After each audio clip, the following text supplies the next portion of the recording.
Welcome back, everyone, to another episode as we continue our International Month on DTLW podcast. Today, we are speaking with Ilia Francis in Canada, but she is originally from Venezuela. So this is a double special for everyone. Ilia is the founder of Upfront Social and a video encouragement officer that serves professionals and small business owners struggling to know and how to project themselves, their businesses, and their careers through powerful LinkedIn profiles and video content creation. Ilia, welcome to the show. Thank you so much, Enrique. It's such a pleasure to be here. And this interview was scheduled almost a year ago, and I couldn't wait. So as the day was getting closer, getting excited, so many changes, and around my brand, around how I serve my clients. So I'm ready to get started with this conversation. Outstanding. And folks, today we will be speaking about owning LinkedIn as your voice amplifier. And I can't wait to get into that conversation. But before we do, Ilia, tell us a little bit about you. Well, I'm Venezuelan. I'm a Latina in Canada, conquering my space.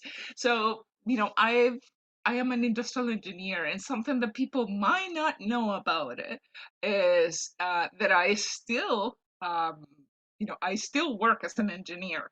Right now in Canada, I work as a industrial engineer for a very big gas company, a global gas company, and I love it. I love the duality that I have between content creator, business owner, and is still having the immersion and the impact that I could do on corporate clients, on my teammates, and it's such a great dynamism that I have in between my days. Also, I'm a mother of two beautiful children. I'm a wife, but especially I have found my my mojo. Like how we say my mojo, but I have found this ideal state of mind, state of being and lifestyle that when I was in Venezuela,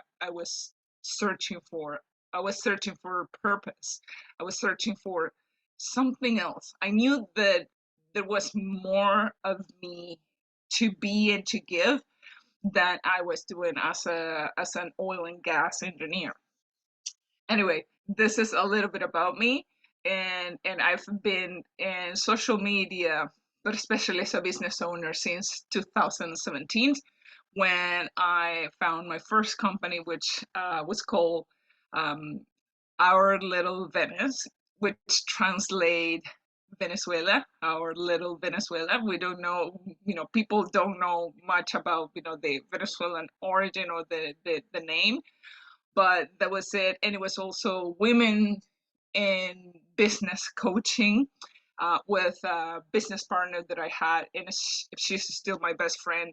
That company is no longer um, in the market, but as a result of our work with uh, highly skilled immigrant women in Canada, and bringing workshops and bringing mindset shifting, business tools, we were able to, to catch the attention of the local news.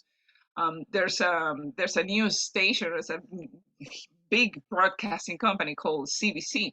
It's CBC Canada. It's a Canadian Broadcasting Corporation. And because we were marketing workshops for highly skilled immigrant women, one of the reporters from the CBC got, I believe, the ad, and she was interested at the time, and we were featured on CBC News because of it, and because of, by back then 2018 exactly, we got there was a big immigration issue and program there was a crisis in Latin America of all the immigration. So it was a perfect opportunity for us to be interviewed and to provide our perspective as an immigrants, as highly skilled women, but especially women in the workplace. And how can we have a better impact on women who feel like they don't have the confidence, they don't have their tools, they don't have the resources, or sometimes the, the language barrier, which obviously are blockers. Anyway, and this is a bit about me, but now I am focused on people, entrepreneurs, or professionals who want to reinforce, improve, and strengthen that personal image, a personal brand, especially personal brand, which is how do you want to be known for, regardless of the area where you are. Well, I love that backdrop of the story. And I'll tell you that there are a lot of things that I would love to pull out of that. But one thing you say, I found my mojo. So that's hard in life in general, no matter whether you're male, female, Hispanic, Asian, whatever it is, there are certain norms around who we are and in our history, right? But it's a difficult thing to find your lane, right? Find that thing that allows you to be passionate and fruitful, right? It's two different things, but combine those two and you have a wonderful life. But you also mentioned because of and because of, right? And that because of is so important. And that's why I love what the work that you do, how you do it, and with who you do it, because it is so important to identify those because of. And usually, social media has something to say about that or something to do about that. So, if I'm a person listening right now, we know we're talking about LinkedIn and using that as a force multiplier. The question probably would be in a lot of people's mind, how can I find my voice? That is correct. So, look, it took a long time, and I would say decades, to find my voice. And I want to tell you that behind finding my voice, there was a little girl, and this might resonate with many people. Uh, we, for example, I was raised. I don't want to put people in boxes. I only will speak based on my story. I was raised in a home from a single mother who was victim of domestic abuse, and she flew. She ran away from her abuser, and she moved from Colombia to Venezuela while having two children. Then three children with the second husband. Um, but because of the hardship that she had at such a young age, it was the responsibility of having children to raise without a proper um, support from a husband who could be loving, who could be nurturing. She toughened up. She toughened up, and she was the sole provider of the house. So I don't know if on your case, you know how our culture is. Your elders, you respect your elders. You don't talk back. You so she didn't know any better, but by restricted discipline, you don't talk, you don't say this, you respect what your mother says. You put the clothes that your mother tells you to put. I basically had no foundations for me to be confident in the words that I wanted to express, or if I was expressing something, I was always asking for permission, because I was respectful of my mother, and respectful. But in that in that process, children simply lose their confidence and their ability to make decisions within a trusted environment. I know I trusted her, but I knew that maybe I was wrong. I was always doubting myself. And this is a trauma that I know my mom did not want to, cause in me. But it's the result of the whole environment, the whole ordeal of growing up within my family. I am the second of, three children, and the only girl. So remember, girls are always, shelter, protected, and because of that, I simply lost my voice, my confidence, like my natural voice that as a free and happy child could be or could have.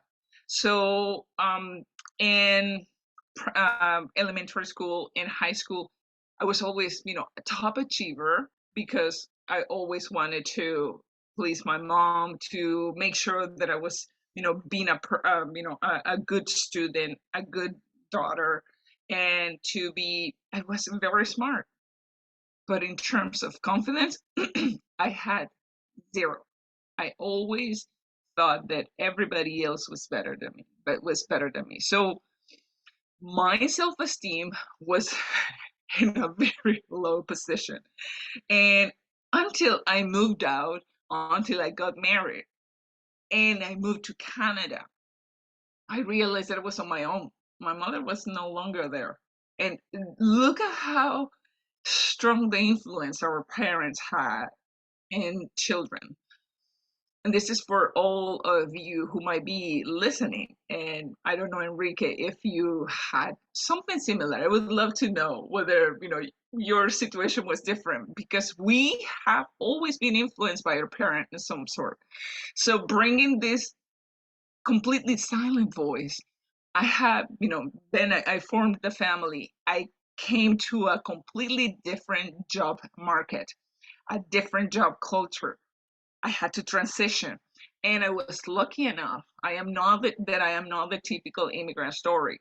The typical immigrant story is that you bring a family, your husband, maybe you have already children from, from your home country, and then you move out, and then you have to, you know, come through the language hurdle, the barrier that don't know, you don't have a network at all. You don't have contacts. I was slightly different because my husband is Canadian. He was born here. He grew up here. So he had already a network that basically transferred and made available to me. And he helped me. And by simply, obviously, being surrounded by people who only spoke English, my language barrier was really lower. And I overcame that little barrier very easily because I was exposed and talking basically 24/7. Then the job position, the job market, I realized that I knew that if I was going to be at the same level that I was back in Venezuela, an engineer with a great position, I had to speak, I had to express, I had to listen, and I had to write at the same level that a native here. So my goal from the time that I was given a work permit until the time I achieved my permanent residence and then my Canadian citizenship was to improve and improve and refine and polish those skills.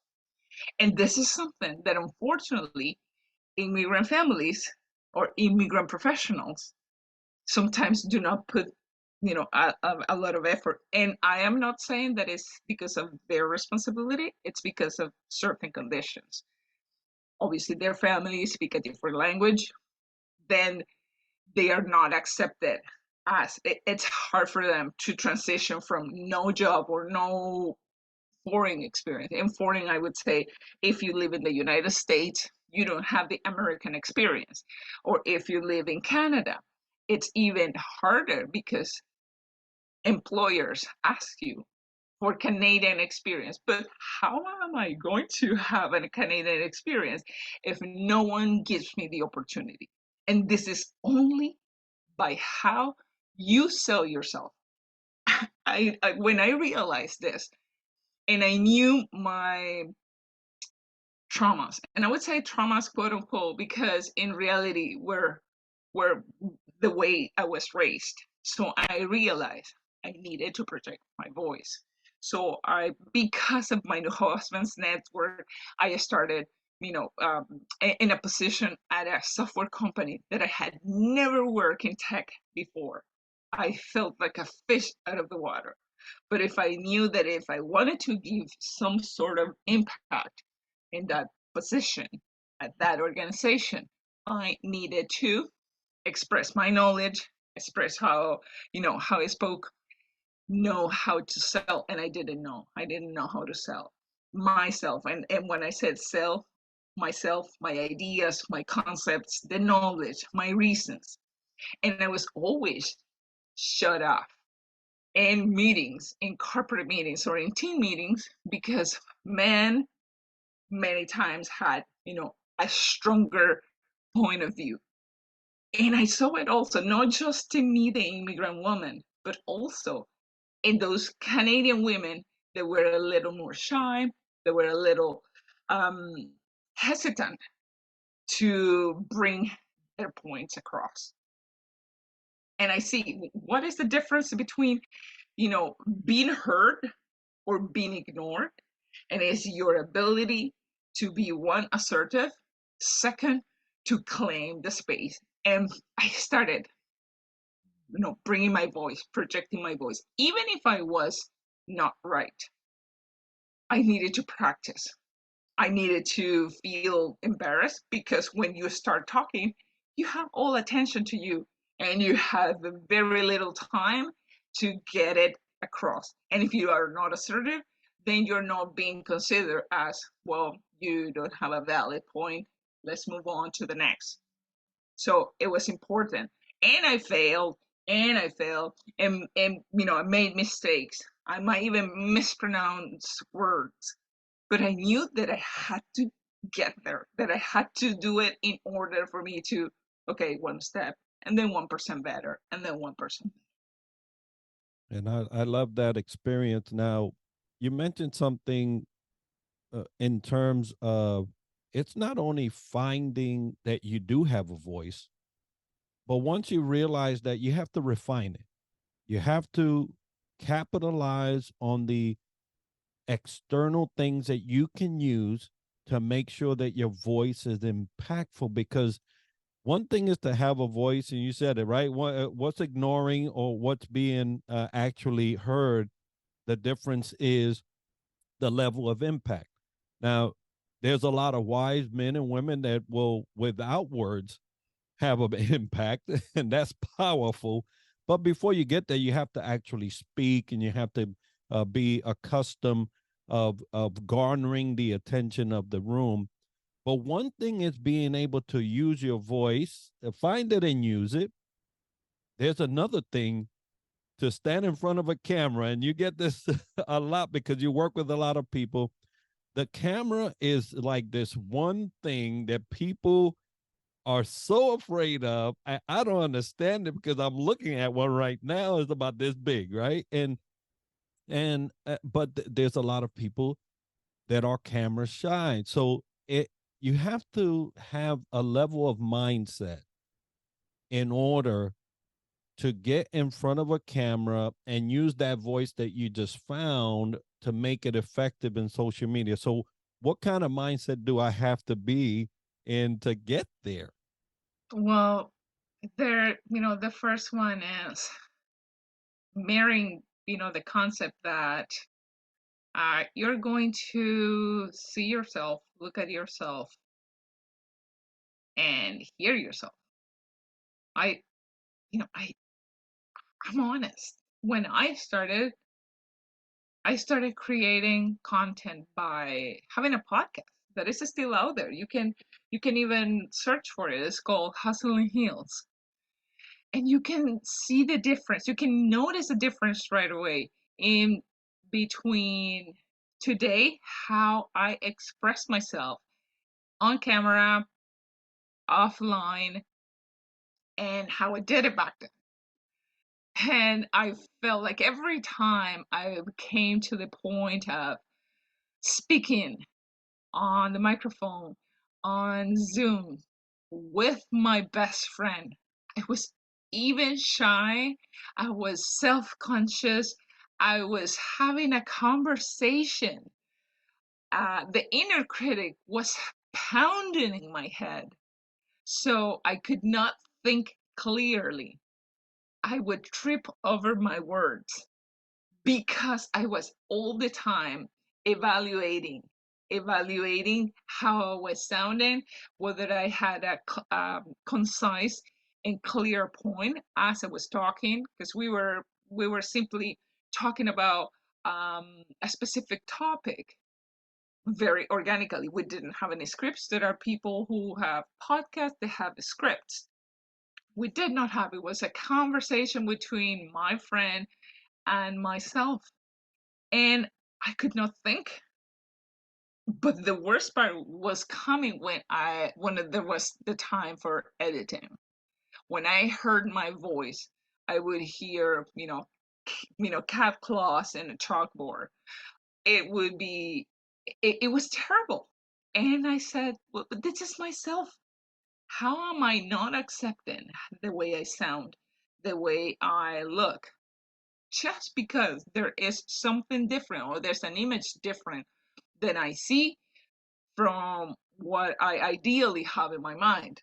So I simply started marrying and embracing perfections, embracing. And I said, if I want to do this in the, for the long term, from now on, I simply need to accept, give myself permission to fail, to make mistakes, and to get better. So the mindset's changed for anyone who might be starting or considering a start content creation and considering, hit the red button when we record videos, is to simply look at the camera, find a way. If you use your smartphone, which is, my main tool, I prefer my smartphone because it's so easy, it's immediate. I don't need to have a big production, and I encourage everyone to start from there. I simply take my eyes off the selfie mode and I simply focus on what I am going to say. What I'm going to say. So there's where the mindset changed. I focused on the message rather on my looks. If I start looking at my reflection, I will get distracted by the way of how my mouth moves, how maybe my hair moved away and I didn't want. So avoid all of that. Simply find a way to keep yourself focused on the message that you are going to say and to be delivered as accurately and as simply as possible. So people, your audience, your viewers will understand the point and will get the message. That's about it. That was the night to day. And then I realized, okay, it's not that bad. I've had recorded probably thousands of videos between 2017, 2018, when Instagram stories started. That's where I started. I started with Instagram stories, then Instagram live, and I hated live because I would trip over my words, as I said. But if you do not start, and if you don't get to practice and practice and find yourself, what could you improve from the last video? What could you improve? Do you want to be dynamic? Do you want to change your background?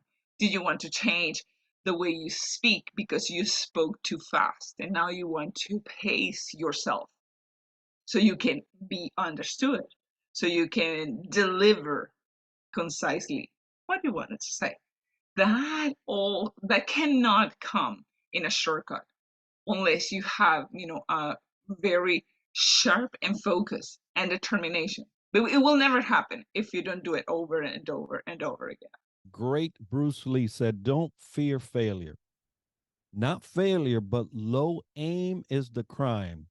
In great attempts, it is glorious, even in fail. So, it's not failure that's the issue. It's the fact that we don't aim, or we aim too low, and we don't even strive to do something about it. So you get to the point where you're in front of a camera now. The thing is that you can edit these things, right? So That is there's correct. there's no file. I mean, and even and nowadays, people really do appreciate the great attempt at what you're doing. Even if it looks like failure to you, it's still encouraging to someone else. So I encourage anybody listening that has gotten to the point where you found your voice and refined that, to get in front of a camera, especially when you're talking about a LinkedIn audience, right? Video is probably one of the most digested thing on LinkedIn, but not only on LinkedIn, everywhere, right? You everywhere you go, video is probably the most consumed medium that there is. So don't shy away from it, especially if you're a business owner, a leader, a thought leader, someone that wants to be speaking in the future. This is the way to get you prepped and primed for that. So tell us, Ilia, what are some things that you do specifically to get ready to share your messages? Well, first of all, the most important part is defining what you're going to say. Answer some simple questions. What am I going to say? What is the message? What is the ultimate goal I am trying to convey with this piece of content? And I'm saying piece of content because you might record a podcast, because you might simply hit the red button and start sharing a day in the life, for example. But what do you want that viewer to get away as a result of watching your video, of listening to your conversation, whether it is a LinkedIn audio room, when it is on Clubhouse, whether it is on threads now that we have on Instagram, the Twitter version of, on Instagram. Anything, everything starts with the ultimate goal. What is the objective? What is the goal that I have with this piece of content? Then you need to structure. You just do the reverse engineering. Well, the goal is to maybe bring attention to my next online course or online workshop, for example. But how am I going to grab the attention of the viewer? Well, by answering a question. A viewer or your ideal attendee, for example, can have as a, as an overall lack of knowledge. What are the skills that you want to have, that you want them to have? Once you have the goal, then structure the idea. And especially with videos, you need to have a strong hook, a strong beginning. Tell me or give me a hint. Please stay until the end of this video, because at the end, you will learn how to stop stuttering or stop mumbling when you hit the red button with these simple steps. You're telling me in the hook, what am I going to get? If that interests me, I will stay, and the viewer will stay, and that is guaranteed. So that is, having a strong hook, a strong 3 5 second within your video is essential, because you're telling the hint of what's going on. You can share, a problem. You can share a question. You can create curiosity. You can start with a funny intro. It's up to you, depending on your style, your, the intention, the tone of The video can be funny, it can be very serious. So depending on, though, first of all, the goal, and second, knowing that you are going to start strong. You can start, hi, I am Ilia Francis and I am a video content creator. And today we are going to talk about how to stop stuttering on video. That is not something that truly brings, the viewer in. You are simply justifying by introducing yourself. No, you don't need to bring the curiosity. Simply get to the point. GTTP. Get to the point within the first 5 seconds. Give me what am I going to get and jump right in. And then you bring, obviously, maybe you're stating a problem. What if I tell you that in 3 steps you can stop using filler words on your videos? Here's how you can do it. Boom, and you start, naming, like the, pointing the number one, number two, number three, and then a takeaway. Once you have problem, solution, and then you bring and you summarize that idea with a takeaway, people will not only understand that they might have a problem because they got, you identify the stuttering when creating content. But not only that, you make them feel at ease by providing the 3 tips, like very quickly, and then a takeaway. And as a bonus, you are going to sound more concise, clear, and people will understand your message instantly. You close out that video or that message with a call to action, because obviously if you simply leave the problem, the solution, you move out, okay, people are not going to take action. Now we need to entice, because it's the beginning of a conversation. You imagine that you're in front of your best friend or in front of your that ideal person you want this message to get across, and you tell them, so now how would you, do you have any other tips? How would you change? How would you feel as a result of implementing these 3 points? Let me know in the comments. So this is a call to action, something that you are influencing the viewer or enticing the viewer to bring up to you and open the dialogue. Because in the end, if the content creation doesn't bring dialogue, that means, that there might be some things that you need to tune up. There is a strategy, folks, and I tell you that if you don't follow that was just given, chances are that you won't reach the intended audience, or you'll reach your audience but leave them wanting, and that's definitely something you don't want to do. Have your message clear, use the mediums that you have at your disposal, which we're going to be talking about right now, and also make sure that that content leads them to where you want them to go. If you cannot do that, you would have shared great information, no doubt, but you would have not capitalized on that effort. So now we get into the tools. So what tools do we need to get started? Well, the first thing is work with what you have.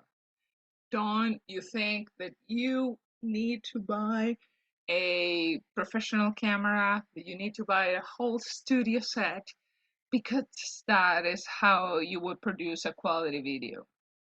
A true high quality video can be recorded from your smartphone as long as the message has the high quality expected by that viewer that you are targeting. So that's why the most important is focus on your message, script it. If you don't feel confident enough, or if you want to avoid filler words, for example, because you don't feel natural, that natural conversation that comes with the fluency that comes with experience, with confidence, and feeling at ease and calm when you are about to record videos, for example. And with this, it's applicable to any platform. I haven't mentioned at all LinkedIn, because you can repurpose any content, bring in from YouTube, bring in it from Instagram, as long as the audience is intended and you know how to talk to them. So focus first of all in having a clear and concise message that can be said in the least with the least amount of words possible. That's why it's important. If you can't help yourself, use a small script, or if you want to practice the natural fluency and inflections, your words and your message as you record, no problem. We can all edit it in the end if there is something that doesn't make any sense. But then the second, for video, it's important to have four things: good lighting, good audio, a clean background, and your voice. And let's talk about one and one like separately. You need good lighting. If your video, for example, it's recorded within the wrong angle, your face is not properly lit, and people might, as a result, see a really blurred or obscure image. You are bringing distractions to the viewer. The viewer will start, instead of focusing on your message, instead of focusing on your words, or maybe the intention, maybe the emotion that you want to bring, they are going to start looking at the surroundings. Why I cannot see the person's face? Why I cannot see you properly? It looks grainy. It looks blurry. So instead of listening to you, they are going to look at what's going on. I cannot see it. It's a distraction. I move on. I scroll, and you lost the viewer. So make sure, even if it is, looking yourself against a window, a properly lit window, or if you have a lamp, you can grab a lamp, and even if it's the light is very strong, you can actually add either a white paper, a white cloth that is really sheer, or even a pillow cover that soften the lights and makes sure that your face has soft but even light across. For example, I generally work on my basement, but also in the basement is where my husband works. So right now he's in a meeting. If I was working or recording this session right beside him, you would hear him. So I did not want to do that. So I came up to my second workstation, which has a window in the front. I moved and I closed a little bit my blinds, so there was no the whole direct sunlight on me. And then I put a little lamp in front of me, which has diffused light. That ensures that even though I have enough light, there are other parts of me that are completely well lit. So one, you can use anything that you have right now. Feel comfortable with what you have. And once you feel comfortable and you practice, then you can move on to maybe something that can be more specialized, like a softbox, for example. Maybe you go first with a ring light, or maybe you go um, as a very compact light, like I have, like I can attach to my phone and simply go around without any need to have any supporting light with a, a cable. The one that I have currently in my hands is simply a rectangle that has a clip and can attach it to my phone. So, and this costs probably $30, $40 on Amazon. So there's no way that you can say I do not have the resource. But first of all, work with what you have. Then you have good audio. If the audio is not okay, again, you bring the noise into your video. And noise, I do not refer with noise to the sounds that you can of course it is distracting, but if you're not properly heard, or if you don't have a microphone, you can use the phone's microphone, but that will also catch any echo that your voice can cause around, the area that you are. If you're outdoors, your phone will also catch any outdoors sounds that you might be surrounded by that you cannot control. So it's important. You talk to the camera, you feel confident. Right now, smartphones have excellent microphones, but you also can, improve that. Once you feel comfortable with your smartphone, and then you want to avoid the echo that you get on videos, then you can find even a $50 lavalier microphone, and those are amazing. The sound are great, are incredible. Now, if you have a proper studio, of course you can use a proper microphone that has a crisp quality, and you will end up with, a high quality video for sure. Then you have the background. Sure that there's nothing, that there are no clutter. There's no clutter. That you have something intentional. You want to be walking outdoors, and the people um, see you around, in the area that you are. Fantastic. As long as it doesn't interfere and it doesn't cause, again, distractions. When people are distracted, your message is the last thing that they will hear. So ensure that it works for you, on your behalf, on your benefit, rather than on your detriment. That it's actually taking away the eyes of the viewer from you to, oh, what's going on? What's going on in the back? Oh, I see that there's something that is moving. There's clutter. There are people. You name it. And the fourth that I said was embrace the pause. This is the most important part.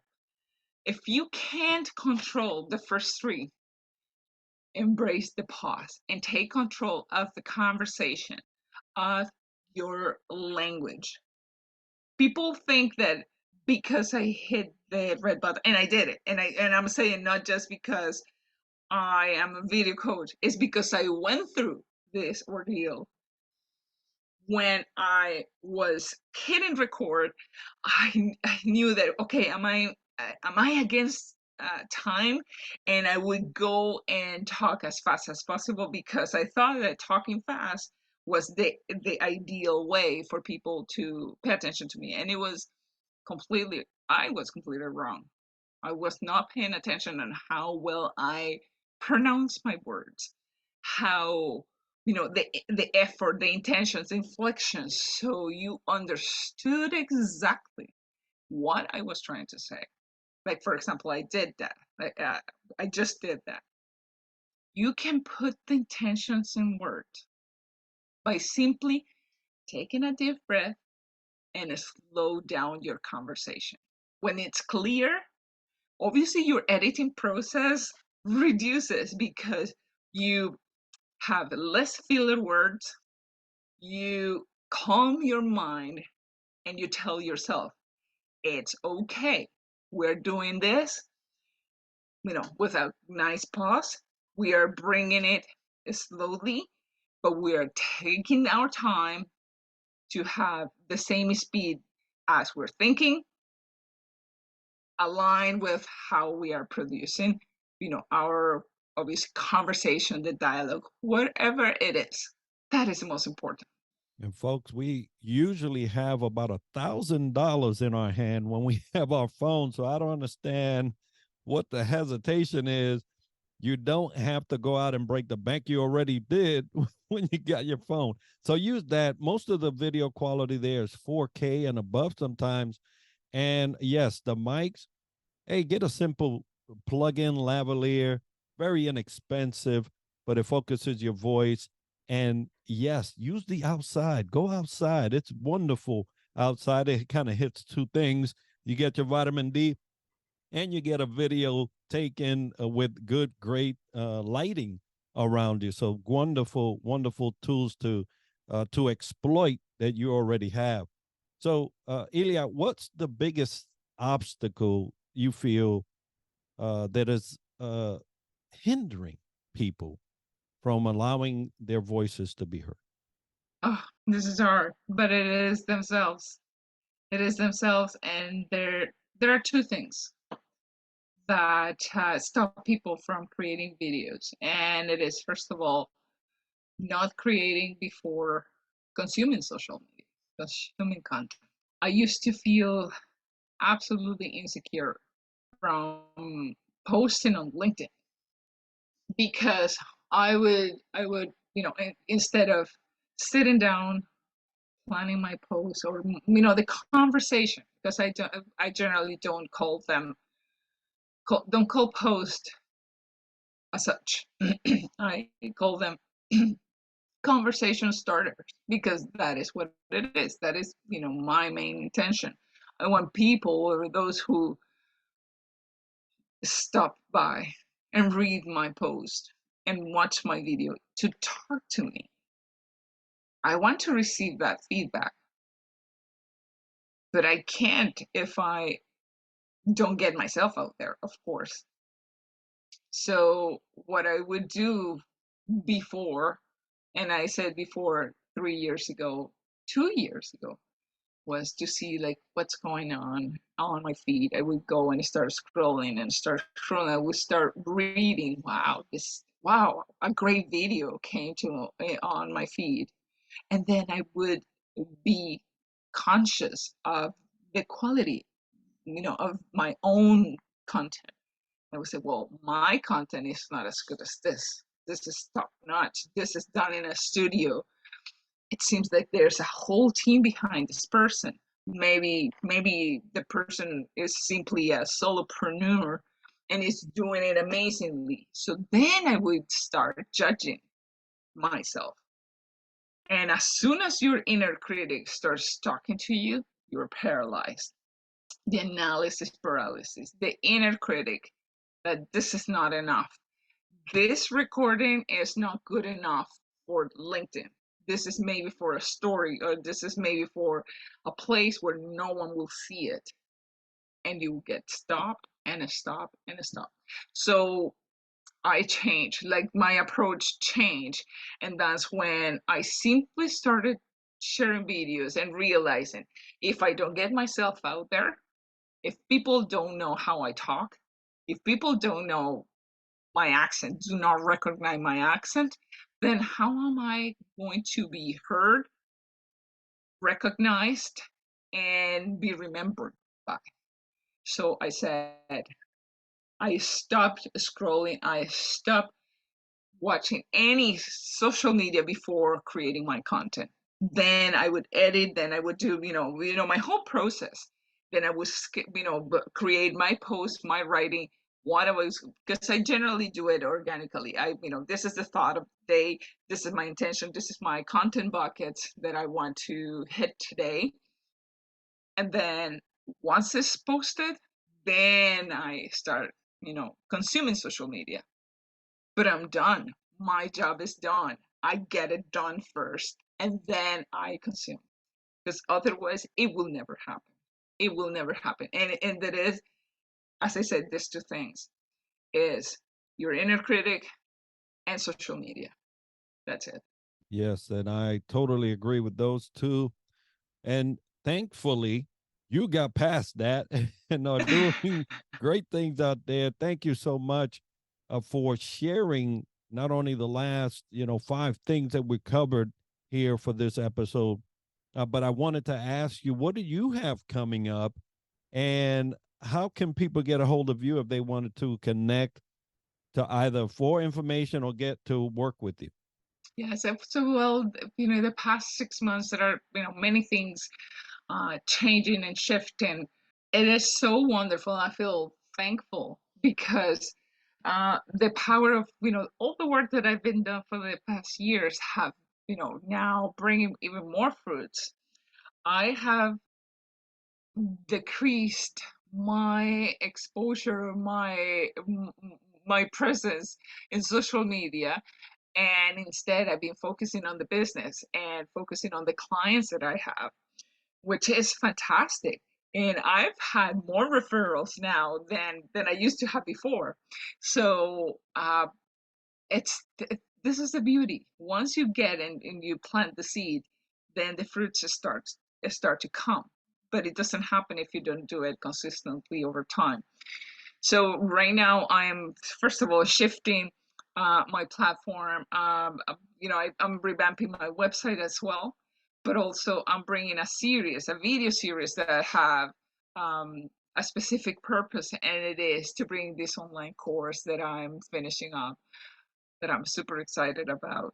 So, and it's all about video content creation for those who really can't get, you know, around the idea of hitting the red button. We all have it. And that's why on my headline, I now call myself encouragement officer, video encouragement officer. And I say it because remembering that little girl and, back in my home country and seeing others that come to me and I tell them, come and record your first video. It's not going to be perfect. You want it to get it done, simply to get it done. And they can't do it. I am an encouragement officer because we have all now been used to receive permission, receive authorization from your parents, then from your teachers, then from your employers, then from who? Yourself. You need to give yourself permission. Permission to what? Permission to start. Permission to learn the process. And you will not learn the process if you do not go through it over and over again to the point that it becomes easy, that it becomes a part of you, a part of what you do. It becomes natural, and you will not feel at all like a foreigner, like a fish out of the water.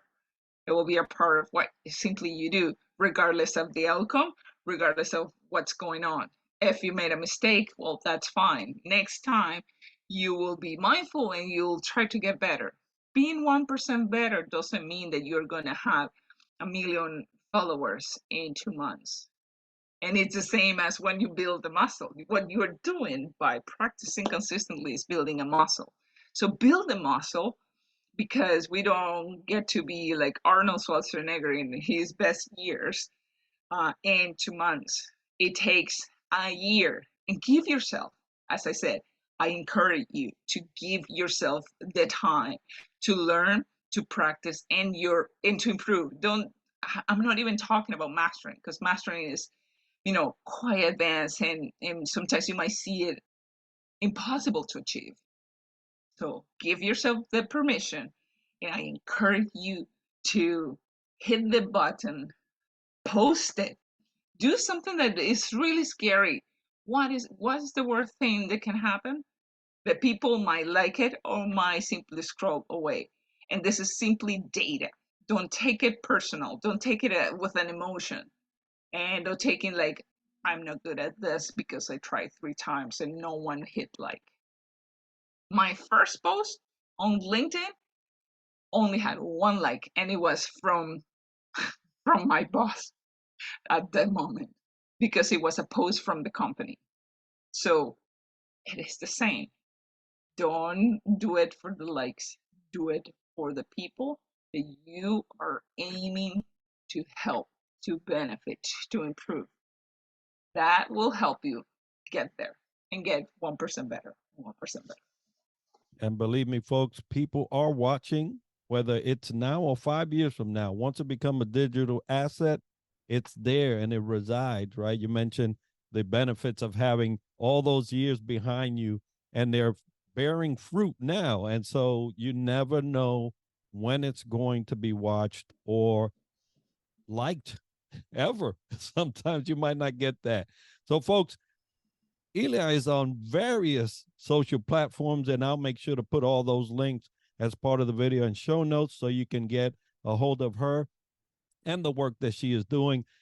I want to remind everybody that today's episode is sponsored by Fantail Services and Superpass, which are powering our website and app, Southern Sweet and Sassy Coffee in Rochester, London. If you enjoyed this episode and learned something interesting about the topic covered today, make sure to subscribe and let us know by leaving a comment right now. And we're always looking for new ideas and guests that we can add to our show. So if you know someone or have a topic that you would like featured on the podcast or want to sponsor our show, we'd love to hear about it by emailing us at triadleadershipsolutions@gmail.com. And be sure to tune in next week for another international episode where we dissect leadership from another angle. And as we like to end the show, success to you. Thank you for having me, Enrique. It was a pleasure.